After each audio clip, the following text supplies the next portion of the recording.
Un vēl viena lieta, ko mēs arī parasti nekad neapskatām šajā sadaļā, pirmkārt, tāpēc, ka vārnē acīm neknāps, un tāpēc cits mēdījus aprunāt ir slikti.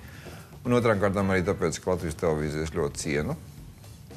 Bet te tā baigi jocīgi sanāca. Respektīvi ir tā, ka parasti par politiķiem var teikt tā, ka jo viņiem kaut kāds lielāks ziepes, jo skaļāk viņi kliedz. Vai pa citiem, ja, ka citiem tur kaut kas deg, ja, un citiem reitings zemes, vai kaut ko tā.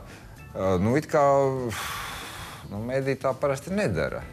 Bet, acīmredzot, vismaz daži personāži Latvijas televīzijā tomēr tā ir darījuši, jo tā sakrita šonadēļ, ka vienlaicīgi parādījās, izejas materiāls laikam ir laikraksts Diena. Jā, atzīstās, ka es neesmu lasījis, bet, labi, Dienas gabalu. Bet tev ir viedoklis? Nē, es vienkārši lasīju portālos tālāk. Tātad ir, kā tur ir, ka, izsakot, ja īsi, ka Latvijas televīzijai, neiet īpaši spoži ar raidījumiem un tur kaut ko nāk slēgt ciet un tā. Kas, principā, ir samērā bēdīga ziņa. Bet ko dara daži personāži Latvijas televīzijā? Viņi tā vietā, lai, teiksim, kaut kā skaidrotos par šo tēmu, viņi sāk braukt augumā citām televīzijām. To skaitā arī mums, jā. Ka vispār mēs te muļķēsam, tā neviens neteica, bet es tā kā, Bet domāju.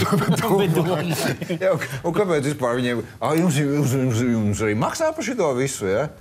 Kas pliedz, jā?